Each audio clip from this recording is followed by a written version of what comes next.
Born in Michigan in 1981, Jennifer entered the world 1 month premature and was diagnosed with cerebral palsy at age 2.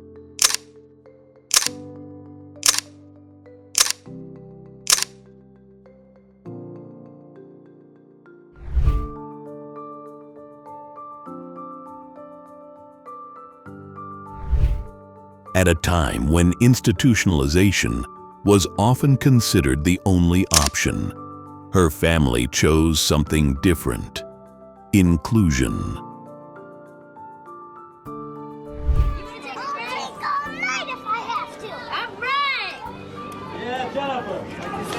Jennifer's greatest barrier wasn't physical. It was a world that refused to adapt.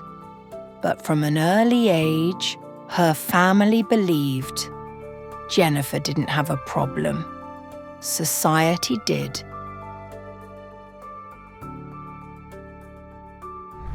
At just 6 years old, Jennifer attended her first protest in Phoenix with ADAPT, demanding accessible buses and public transit. It was there she saw something extraordinary: people like her fighting for their rights. She felt empowered and realized if they could fight, so could she. At age 7, Jennifer and her mother were arrested during a peaceful protest in Montreal. The moment shocked many, yet it only strengthened her resolve. These early actions weren't just protests. They were lessons in courage, equality, and belonging.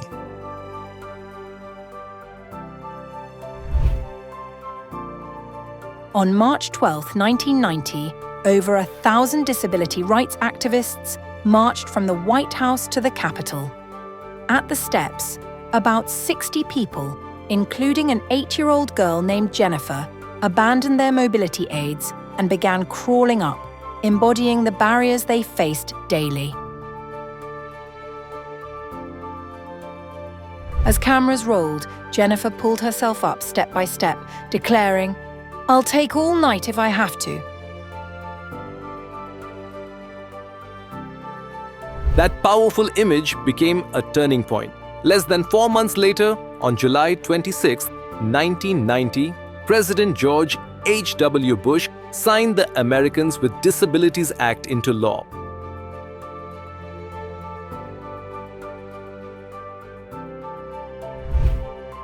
Jennifer's climb was just the beginning of her journey. In 2017, she earned a Bachelor of Science in Family and Human Development, and she spent the years since educating children, businesses, and policymakers about accessibility and disability rights. She authored the children's book To the Top to remind kids that even the youngest voices can spark change. Today, Jennifer lives in Denver with her mother and her service dog, Maya. Her message remains clear. The disability rights movement is a civil rights movement, and it's one we must teach, remember, and continue.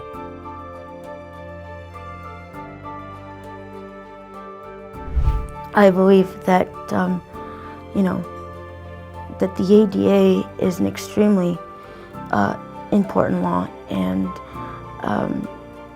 our generation, my generation, and the next generation, and the generation after that, need to understand how important it is, because it's not a matter of,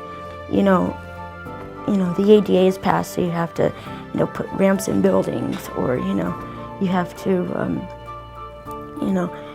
employ people with disabilities because, they're capable of it. It's a matter of, you have to make sure that they, understand the importance of it, and that they, it's hot in here.